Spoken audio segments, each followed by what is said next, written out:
Konnichiwa. Hi. Welcome to tonight's episode of Café con Gas. My name is Cassandra. I am your host. If you are tuning in for the first time or curious to know what Café con Gas is about, it's a program here on the Be Live portion of Cambridge Community Television, which is a half-hour slot given to Cambridge residents and producers, members, affiliates to come and talk and create whatever content that you want. I am especially excited to be here and also reflecting on the journey that I've had with Café con Gas. I met with a mentor of mine, author of Maureen Goss, who is the author of What Is Your One Sentence, a book that I've mentioned on the show in prior years. I went to her office in Newbury Street on Friday. If any Harvard folks are watching, I took the day off. It was a personal day, so it's not so personal now that I'm talking about it here on CCTV. But it was a really great opportunity, and I'm in a class called The Advanced Art of Speaking. And in this class, we were given a dream project. And my dream project was a children's book that I wanted to bring to life called El Sapo, about a rainbow tree frog who crosses the desert, comes to America. And the conversation, I realized most of the time when I introduce myself, it's really difficult to pick what exactly is my one sentence. When I'm at work, I'm an administrator. After 5 o'clock, I am a part-time grad student. I'm also a senior editor for the Harvard Journal for Hispanic Policy. I'm a producer here on Cambridge Television, and I also dance. I just had a dance audition at the dance complex today. So when I went into her office, there was this really great clear whiteboard. So I got there a little bit early, and I was directed by the secretary to sit in this room. And when I sat in this room, I took the advice. It just kind of came to me. Sometimes you wonder where ideas come from, and sometimes they're just dormant, and they're just things that you've been interested for a long time. And so I decided that I would do just like a collection of the things I am, because my dream project is to bring all those things together and also integrate my life. And there's this really great quote that says, "Your purpose is not a category, it's a process." And I've been really thinking about that recently, and it really came out during this meeting. So I wrote just in circles. The first circle was I did Latino survivor narrative. As I've mentioned here on the show, I live and manage my post-traumatic stress disorder. It's one of the reasons why I talk about healing arts and diversity, not because I just want to report on it, also because I want to share resources, and I want to show people that someone living with PTSD can look like me as well. And so I wrote that. I wrote my Latino narrative because my experience growing up Latino in America has been very interesting. And so that was one spoke. Another spoke was my artistic life, which again, I made a vow many years ago that I'll always live my life as an artist. But of course, my career working at a desk job doesn't always include that. So that was one bubble.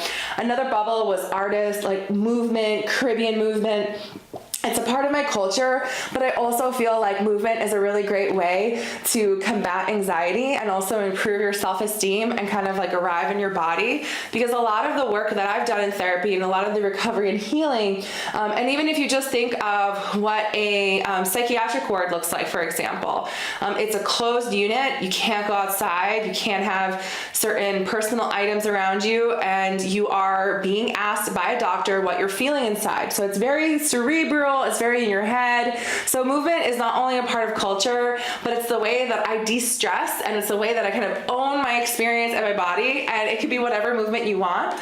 So that was one circle. Another circle was my volunteer work here at CCTV, and also getting involved with organizations like the Women's Commission, just figuring out different ways that you can get involved. So that's a part of it too. So it's really interesting. My professor looked at me and she said, take your time. This is your process, because once you rely monetarily on your passion and your dream, it may transform that. And I want to get to that space, but I also want to give myself the permission to be in the process so I'm comfortable. And especially here, what I do on CCTV, it means so much to me to be able to talk about healing, arts, and diversity, and also use my free speech in a creative way that whatever I do here from now and whatever tools I do with media, I wanted to use it to connect to people. So it was a really great idea. And what it is just like you write these little circles, right?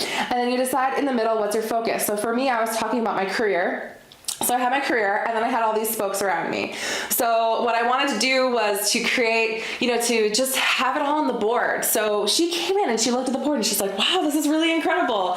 And it was a great point of reference because these circles are something that I juggle. And I also think that as a woman, it's especially poignant because many women juggle careers and families. So they have multiple identities. And I think one of the things that we struggle with as a society is the single-mindedness that, if you didn't make the dance team in high school, then you can't be a dancer. And that's just not true. It's just a matter of giving yourself the process and letting yourself arrive at that conclusion. So I was really excited to share that with you. It's one of the reasons why I come back for more. And so excited, as I say, I genuinely mean it. I am always very excited to be here. There are days that are tough. Today, especially, I don't know what's going on or where you're tuning into, but if you're watching locally here on channel number 9, we are going to get snow tonight. It's been 70 and 80 degrees. I'm sorry, up to high 60s, and now we're gonna get snow. So another curveball. And I was talking to someone actually in an Uber. I was talking to this guy, and he said, it's very hard for me, especially for an old man, to deal with these changes because I'm sensitive to changes in temperature.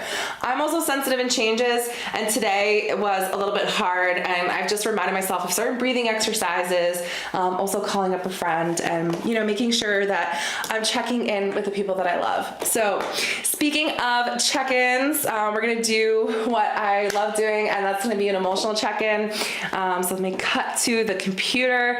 It's just so exciting. I was also reflecting, if you look at the first episode on my YouTube channel, we had a dot cam, so now I use like a PowerPoint to bring these things to you, but this originally was a piece of paper that I was photocopying on a weekly basis, so I can give you guys an emotional check-in. So I would implore you just to kind of look at the screen and be like, hey, do I see any emotions?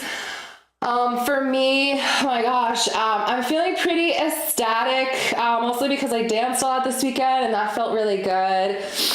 I'm feeling a little bit lonely, I'm not gonna lie, and I'm gonna bring up this article that was really beautiful that I saw in NY Mag posted by a friend, but I am feeling a little bit lonely because I'm engaging in these spaces and it feels really good, but I realized recently I have a lot of expertise in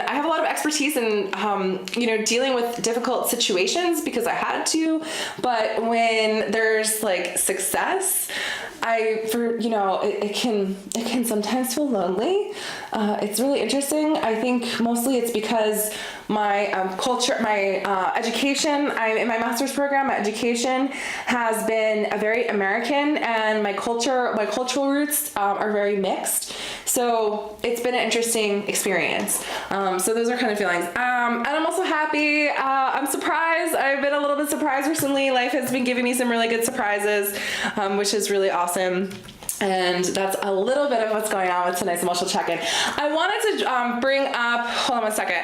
I wanted to bring up something from the Café con Gas Facebook page. If you haven't checked out the Café con Gas Facebook page, it's a really awesome resource. And it just, I posted recently, I'm just gonna pause this. I'm going to do a little cut to this so we can find it together. So anyways, so you can find me on Facebook at Café con Gas, and I post videos. This was a really cool video on fusion that they did on Asian stereotypes, and the reporter, she went on immediately, and the reporter was talking about Asian stereotypes. All right, so I have two things to bring to you. All right, so this made me a little bit heated. So Puerto Rico Miss Universe is a competition. All right, so this is like a great picture. So they made a Steve Harvey joke. If you don't know the reference to Steve Harvey, it's when he crowned the wrong beauty queen. But the whole article talks about how Miss Puerto Rico was crowned, and then she was decrowned for having a really bad attitude. And I laugh because what Puerto Rican woman have you met who doesn't have not a bad attitude, but doesn't have un poquito attitude or whatever? So I thought that was was a really interesting article. And in being dethroned, I thought to myself, okay, there are expectations of this pageant, all right? Confession, I don't have the picture. It's buried in my mother's house, but I was in the Miss Preteen New Jersey competition as a 12-year-old, and I sang a song called "The World is a Tapestry."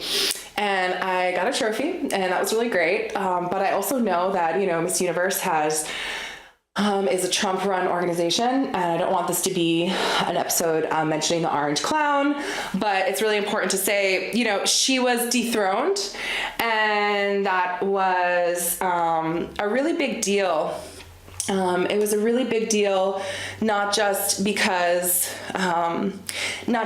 she wasn't being compliant, but it was also a really big deal because can you imagine the power that Miss Universe, that she would have had? Miss Universe, they send across the nation to go to schools to be the smiling face, but can you imagine the impact that it would have had if the world could understand Puerto Rico's crisis right now? And that was really interesting. Not interesting. I have to get like a syllabus, not a syllabus, a thesaurus to figure out other words besides interesting. But I thought to myself when I read that headline, not only was I disappointed, but at the same time I was like, keep Puerto Rico isolated. Like let the world know what's happening in Puerto Rico. There's a crisis. There's schools shutting down. It's a really difficult situation, not just created by Puerto Ricans, but they're also a U.S. colony. So the director of Hamilton, he actually has used his platform in the arts to widen the conversation on public policy. And it's been really, really powerful because he's used that to speak to Congress. So that's a really interesting fact. So in the name of healing arts and diversity, I will say this on a diversity note, that there is, that I think Miss Puerto Rico deciding not to answer some interview questions and not play the part was a form of resistance. And resistance comes in many forms. And I think it was really an act of feminism. And feminists don't look alike. They're very different at different levels and intersections of society. So I thought this was a really great list, just a little nada sin miedo, as we say, to give it without fear. So in the name of healing arts diversity, I salute you, Miss Puerto Rico, and I wish you the best. Okay, so another really exciting article. All right, so this Thursday, Boston Mayor Walsh gave the first punch to celebrate St. Patrick's Day. It was a really, it's interesting tradition, but I was reflecting on my own. You may not assume, but I do have Irish roots as well because there's a Spanish town from my maternal grandfather's side that's on the border of Spain and Ireland, and there was a little bit of crisscross there. But I'm also going to bring you something really interesting and show you. So St. Patrick's Day is a day that is really popular in Mexico, and the reasons why are surprising. So after the potato famine, a lot of Irish had immigrated to various parts of the world. So there were a lot of Irish. They went to Cuba, they went to Puerto Rico, and they also went to Mexico. And St. Patrick's Day is a day that is also celebrated in Mexico. And the reason being is that St. Patrick's Battalion was a group of European immigrants and expats, overwhelmingly Irish, who had mostly defected from the United States Army to fight alongside Mexico during the U.S.-Mexico War of 1846 to 48. The reason for deserting is largely attributed to religion. The U.S. and its army was major Protestant, and the Catholic servicemen felt marginalized and reminded, that's a typo on Fusion, and reminded of their experience under Protestant British rule in Ireland, so they fled to Catholic confines in Mexico. So this is a really interesting moment, and also just a form of, essentially a form of solidarity. If you're watching and you don't know what solidarity means, it essentially is, a form of people coming together to stand next to each other. So it was just a movement. The Irish were upset with the British, and then they fled this persecution and famine, and then they connected with another group that was also being oppressed through this U.S.-Mexican war. When you hear the phrase, the term for Mexicans, we did not cross the border crossed us, it has to do with this war where the existing United States, there's parts of the United States that used to belong to Mexico. and it was taken during a war. So there's a lot of what I wish for those who are being romanced by the hateful rhetoric of Trump is that there is just so much more history than you can imagine. I think to solve a lot of problems, we should actually invest in education. And so that's a little bit of what's going on. And I thought that was a really exciting article, talking about giving awareness to, giving awareness to how different groups have been able to come together. And ever increasingly, I just find that as we become a globalized world and we have access to each other's stories and we can look at our own lineages and timelines, what we find is that we are more alike than different. There have been borders that separated us, homes that have been unjustly taken, and land, particularly even in America's founding, a lot of land that was taken from the Native Americans. And so it's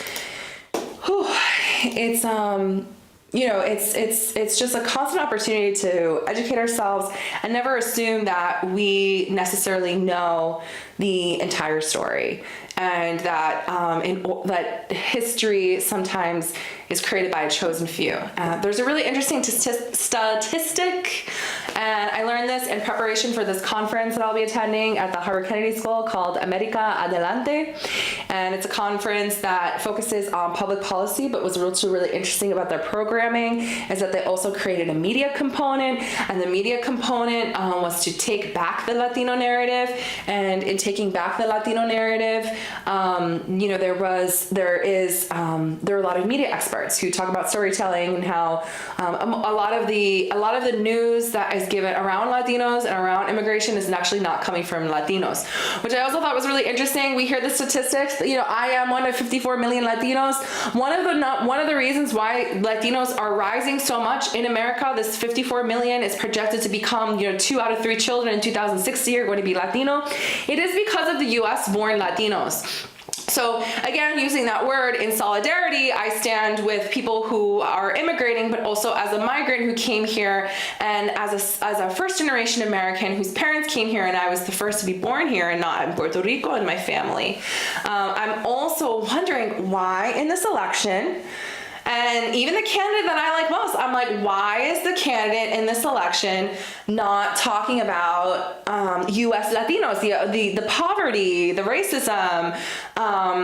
It's that single-mindedness. They're just talking about deportation, which needs to be talked about. But I don't understand why it's so difficult for some Americans to be able to talk about more than one issue at once. We can get mad about more than one issue at once, and it's something that has just consistently just come up.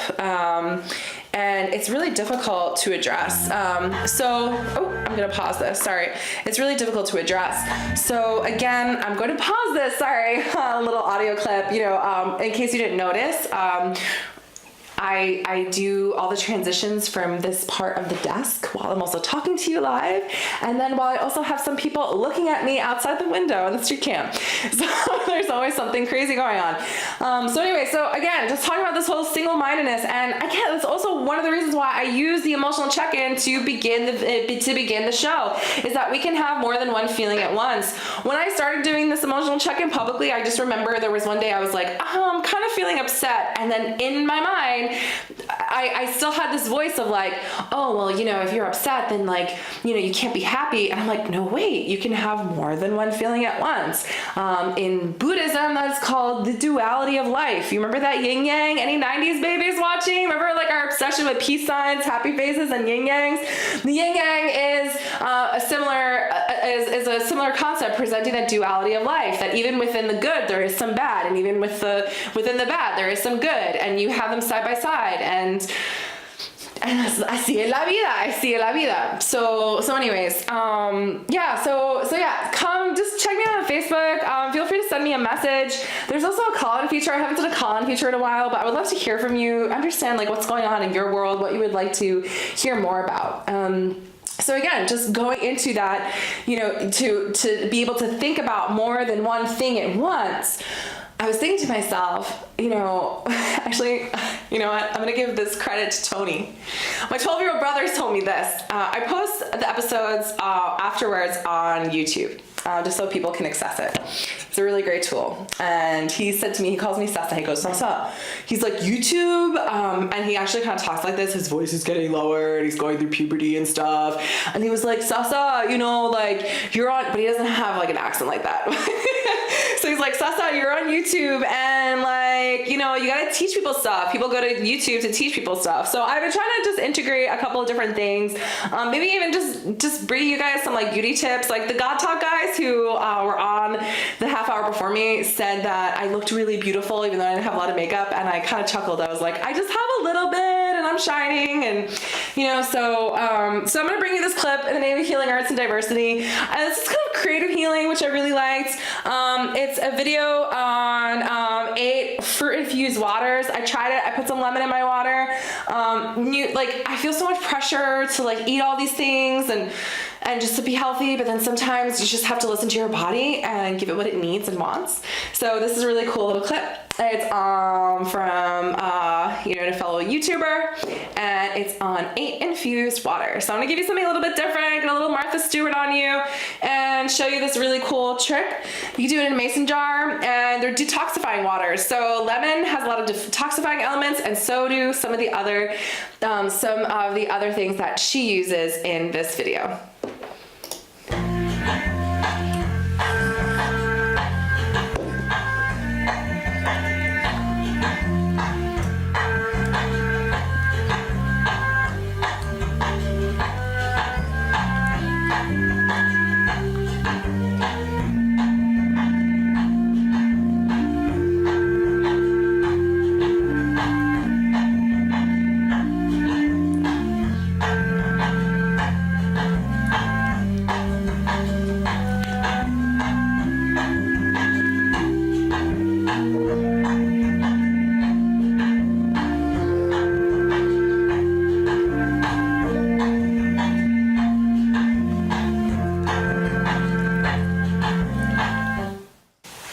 So that's a little video, which I thought was really awesome. It just talks about detoxifying waters, and what I love about it, it's super endearing. At the end of the video, she looks kind of awkward. She's like, I'm on camera versus behind it, which is really cool. She's putting herself out there. You can find it at Honeysuckle Catering. So it's a catering company. She doesn't list her name. Oh, Kathy Little. Okay. So Kathy Little, I thought it was really endearing, just a little bit different, something, you could use to detoxify waters. However, I'll preface this with the following. Blackberries are expensive. Lemons are not. Rosemary, I can't always find. And because I shop and cook for one, some of these things are really expensive. So that's just a little bit of take what you want, take what you can. But a mason jar is $1.50, and the premise is you have 8 cups of this. You fill it up once, and then through the day you fill them up, and it just sucks in the nutrients, and it's really tasty. So I don't know, check it out. Hope you try it out and enjoy it. All right, so I'm really excited. I can't believe this episode has gone by so quickly. I hope that you really enjoyed listening and tuning in. And I'm going to end this with, I took a Kazumba workshop this weekend. There's Kazumba lessons in Brockton, and hopefully at Southlight Control, which is a studio in Alston. And I just have to play this video again. I am in love with this type of dance. I'm just queuing it up. I'm in love with this type of dance, and I'm going to close tonight's episode with this video. I hope you really like it. I love this video because the music's awesome. The instructors are awesome. Sometimes you see some dance videos and they claim to have a certain genre, but they should just be calling it something else. Just call it freestyle dance improv. But this couple is really, really talented. It's a dance that comes from Cape Verde. Some songs are in French, some songs are in Portuguese. It's beautiful. It speaks to my soul. I hope it speaks to yours. And if there is a type of dance you've always been wanting to try, check out the Dance Complex right down the street in Cambridge. They are amazing, and you are amazing too. And don't forget to just love yourself, learn to love your body. Have a great night, and stay warm. We're getting snow tonight, so I hope that you stay warm and have a great evening. Enjoy this clip. Dance a Kazumba with Yami and Steffi. Good night, and I'll see you guys next week.